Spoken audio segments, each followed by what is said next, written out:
Hello, আসসালামু আলাইকুম everyone. আশা করি সবাই অনেক ভালো আছেন। তো আজকে একদম ছোটোখাটো একটা শর্ট ব্লগ নিয়ে চলে আসলাম আপনাদের মাঝে অনেক দিন পরে। এটা ছিল আমার মামাতো ভাইয়ের সুন্নাতে খাতনার ভিডিও, যেখানে হলো মামা ছোটোখাটো জাস্ট একটা আয়োজন করেছিল বাসার মানুষের জন্য। তো ওই দিন ওর সুন্নাতে খাতনা করানো হয়েছিল। আমি হলো কলেজ থেকে এসেছিলাম, এসে ওকে জিজ্ঞাসা করছিলাম কী অবস্থা, কী হলো, কেমন লাগলো তোমার। ও সকালবেলা যেহেতু সুন্নাতে খাতনা হয়ে গিয়েছে আর আমি হলো আমার মেডিকেলে ছিলাম, যার কারণে আমার আস্তে আস্তে লেট হয়েছে। তো ওর সাথে সকালবেলা তো আর দেখা হয় নাই, পরে আর কি এসে দেখা করলাম। ওর সাথে এমনি কথা বলছিলাম, বললাম যে তোমার কেমন লাগলো, ব্যথা লাগছে নাকি তোমার।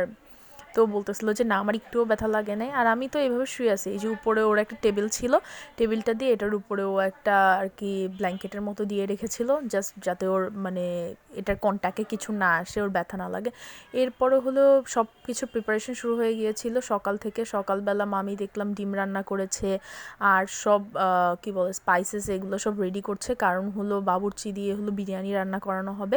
আর এখানে মামি সকাল থেকেই সবাইকে ইনভাইট করেছিল আর কি, ফ্রাইডে সকাল থেকে সবার সকালবেলা নাস্তার দাওয়াত ছিল। এখানে হলো পরোটা, ভাজি, ডিম, আরও অনেক কিছু ছিল।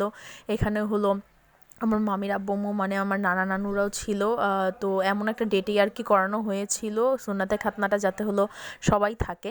এরপরে আমি ছাদে চলে এসেছিলাম দেখতে আসলে কিভাবে কি করা হচ্ছে। এখানে বড় একটা, এই তো দেখেন কত বড় একটা পাতিল নিয়ে নেওয়া হয়েছে, এটার মধ্যে আর কি রান্না করা হবে। আর উনি বলছিল যে গ্যাসের যেহেতু একটু প্রবলেম, আজকে ওই দিন গ্যাসও ছিল না, যার কারণে হলো উনি এরকম কাঠ বের করেছিলেন, এগুলোকে উনি আর কি জ্বালায় তারপর এটা দিয়ে রান্না করবে। আর এইদিকে এই তো আমার আম্মু দেখাচ্ছিল তার ছাদে কি কি হয়েছে। আম্মু ইজ শোয়িং হার ছাদ বাগান, যেখানে হলো অনেক আম্মু নতুন শীতকালীন সবজি লাগাইছে। এরপরে এখানে একটা এই যে বিড়াল দেখলাম ঘুমাচ্ছিল, আম্মু বললো এই বিড়ালটা নাকি আমাদের ছাদেই থাকে, এখানেই ঘুমায়ও। আর ছাদের মধ্যে কাপড় টাপড় নাড়া দেওয়া ছিল, সো প্লিজ ইগনোর দেম। আর এখানেই তো আম ধরেছিল, আম্মু বলতেছিল যে অনেকগুলো আম ধরছি, একটু দেখাও এখানে, তাহলে আমি পরে দেখতে পারবো যে আমার গাছে আম ধরছিল। এখানে আমরা ছিল, আরও কী জানি ছিল, আমি জাস্ট ভিডিও করেছি র্যান্ডমলি। আর এরপরে আমি নিচে চলে গিয়েছিলাম, এই ভিডিও ফুটেজটা আম্মু নিয়েছিল। এখানে হলো রান্না করা কমপ্লিট হয়ে গিয়েছিলো, অ্যাজ আপনারা দেখতে পাচ্ছেন এখানে সব চারকোল টারকোল ছড়ায় আছে, রান্না করার ডান। নানুও এখানে বসেছিল আর এখন শুধু খাবারের প্রিপারেশন। এদিক দিয়ে গেস্টরাও সব চলে এসেছে। গেস্ট বলতে হলো আমার নানার যে ভাই আর কি, আমার কী বল, আমার আম্মুর চাচা আর কি, আমার আম্মুর চাচা, ওনারা সবাই চলে এসেছিলো ওনাদের ফ্যামিলি নিয়ে। ওনারা হলো আমাদের আর কি পাশেই বলতে কয়েক মানে মিনিটের ডিস্টেন্সে থাকে, যার কারণে আমাদের পাশে কোনো ইনভিটেশন হলো ওনাদেরকে তো অবভিয়াসলি দাওয়াত দেওয়া হয়। আর এরপরে সব গেস্ট বলতে আনিকা চলে এসেছিলো, আনিকার হাজব্যান্ড আর কি। আনিকার নিউ বিয়ে হয়েছে, আমি খুব রিসেন্ট বিয়ের ভ্লগও আপলোড করবো ইনশাল্লাহ, আপনারা দেখতে পাবেন। বিয়ের শপিং অ্যান্ড অল থিংস এগুলো নিয়ে আসলে বিজি ছিলাম মাঝখানে, যার কারণে আর কি অন্যান্য ভ্লগ আপলোড করার সময় হয়ে ওঠে নেই। এদিকে এ তো চলে এসেছিলো, ভাইয়া চলে আসছিলো, আনিকা চলে আসছিলো, আর আমি হলো উপরে রেডি হচ্ছিলাম। আর ওইদিকে হলো সাদ্দাম ভাইয়াও ঘরটর গুছাচ্ছিলো একটু, সাদ্দাম ভাইয়া বলতো আর কি আমার দুলা ভাই, তো ঘর গুছাচ্ছিল। আর এদিকে তো আনিকা চলে আসছে, ও বলতেছিল যে ও শাড়ি পরবে, বাট ও শাড়ি পরে আসে নাই, আমাকে বলতেছিল যে আপু আমাকে একটু রেডি করাই দেয়। বলছে আচ্ছা ঠিক আছে, আমি চলো তুমি উপরে আমার সাথে, আমি তোমার রেডি করাই দিচ্ছি। এইখানে তো ভাইয়াকে বসায় রেখে আর হলো সব প্রিপারেশান এদিকে নেওয়া হচ্ছিলো খাওয়া দাওয়ার। আর এইদিকে নামাজ টামাজও সবাই পড়ে নিচ্ছিলো, যাতে পরবর্তীতে এগুলো নিয়ে কোনো আর কি দৌড়াদৌড়ি না হয়, সবাই একসাথে বসে আরামে খাওয়া দাওয়া করতে পারে, একটু গল্প করতে পারে সবাই। এই জন্য নিচের কাজগুলো সব কমপ্লিট করে আমরা তারপর উপরে চলে যাব, এটাই ভেবেছিলাম। এইদিকে সব বাচ্চা কাচ্চারা ছিল, তারপরে হলো ওরা আরাফের সাথে অনেক খেলাধুলা করছিল, আর আরাফকে জিজ্ঞাসা করছিল কী অবস্থা তোমার।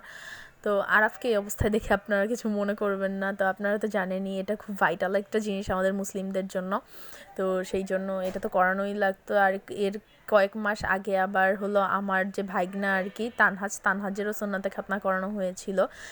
আর এরপরেই তো ওরা হলো কাজিনরা সবাই একটু আড্ডা মারছিল, গল্প টল্প করছিল। আর ভাইয়া এত ফ্রি, এত মিশুক, মানে মনেই হয় না যে আমাদের বাসায় যে দুইটা জামাই আছে, মানে আমার বড় দুলা ভাই আর এই ভাইয়া, তারা আর কি কোনোভাবেই মনে হয় না যে বাইরের কেউ, অ্যাজ আমাদের ফ্যামিলিরই কেউ। আর এত সুইটলি আমাদের সাথে মেলামেশা করে, এত মিশুক, মানে খুবই।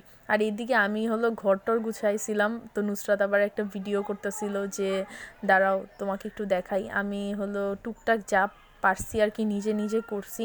তারপরে হলো রেডি হতে যাব, এরপর শাওয়ার নিব, অনেক কাজ আছে, সব কিছু কমপ্লিট করে তারপরে আমি এগুলো করতে যাব।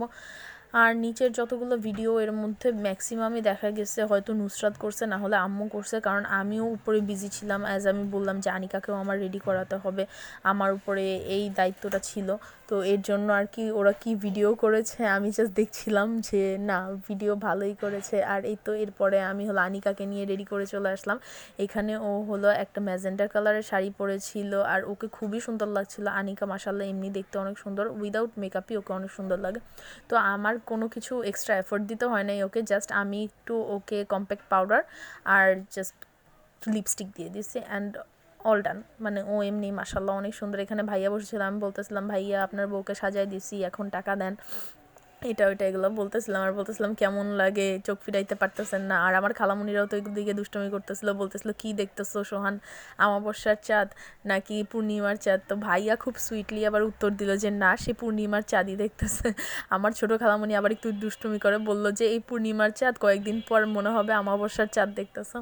আমার ফ্যামিলি আসলে খুবই মজার, আপনারা হলো দেখতেই পান যে আমি আমার ফ্যামিলি ব্লগ দিয়ে শেষ করতে পারি না, কারণ আমার ফ্যামিলির একটা না একটা অনুষ্ঠান লেগেই থাকে, একটা না একটা অকেশন চলতেই থাকে। সবাই খুব মজার মানুষ, সবাই মজা করতে খুব পছন্দ করে। এরপরে সব কিছুর পরে আমাদের খাবার পালা চলে আসলো, আমরা এখন খেতে বসবো। ভাইয়ারা, আমরা কাজিনরা যারা ছিলাম সবাই মিলে খেতে বসবো। এখানে হলো আমার দুলা ভাইয়ের সাথে আনিকারকে মজা করছিল, ভাইয়া কিন্তু খুবই মজা করে আমাদের সবার সাথে। মনেই হয় না যে আর কি আমাদের দুলা ভাই, মনে হয় যে আপন ভাই এরকম লাগে। দুষ্টামি ফাইজলামি সারাদিন আমরা এগুলো করতেই থাকি। এরপরে বিরিয়ানি নিয়ে আমরা সবাই বসে পড়লাম। আর এইদিকে বিরিয়ানির সাথে ডিম ছিল, আরও ফ্রাইও করেছিল মামি, আর হলো স্যালাড ছিল। এদিকে ভাইয়া বলতেছিল আমাদের একটা ছবি তুলো, পরে আমি ভিডিও অফ করে ভাইয়াদের কয়েকটা ছবি তুললাম। আর এই তো খাবার অনেক মজা হয়েছিল, মাশাল্লাহ মাশাল্লাহ অনেক ভালো ছিল খাবারের টেস্ট। আমরা সবাই খেয়ে দিয়ে একদম ফুল হয়ে গিয়েছি। তো এখন খাওয়া দাওয়া শেষ করি, তারপরে বাকি কথা। তো নর্মালি খাওয়া দাওয়া শেষ করার পরে এদিকে দেখলাম সব মুরব্বিরা আর কি গল্প করতেছে, আমার নানু, তারপরে হলো মামির আম্মু, মানে আমার আরেকটা নানু, আর বাকি যারা ছিল মামি অ্যান্ড খালামুনিরা, সবাই ছিল না, খালামুনিরা কয়েকজন ছিল, ওদিকে গল্প করতেছিল। আর ভাইয়া এত এত মিষ্টি নিয়ে আসছে, আমরা সব মিষ্টিগুলোও আর কি এর মধ্যে টেস্ট করতেছিলাম। কোক নিয়ে আসছে, কোক খাচ্ছিলাম।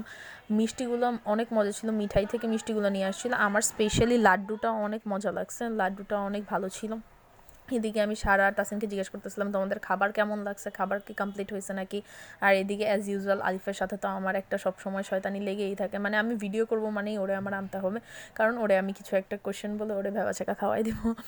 এরপরে খালামুনিও এদিকে খাওয়া দাওয়া করছিল, আমি আমাকে একটু দেখিয়ে দিলাম। এই ছিল আজকের ব্লগ। তো সবাই ভালো থাকবেন, আল্লাহ হাফেজ।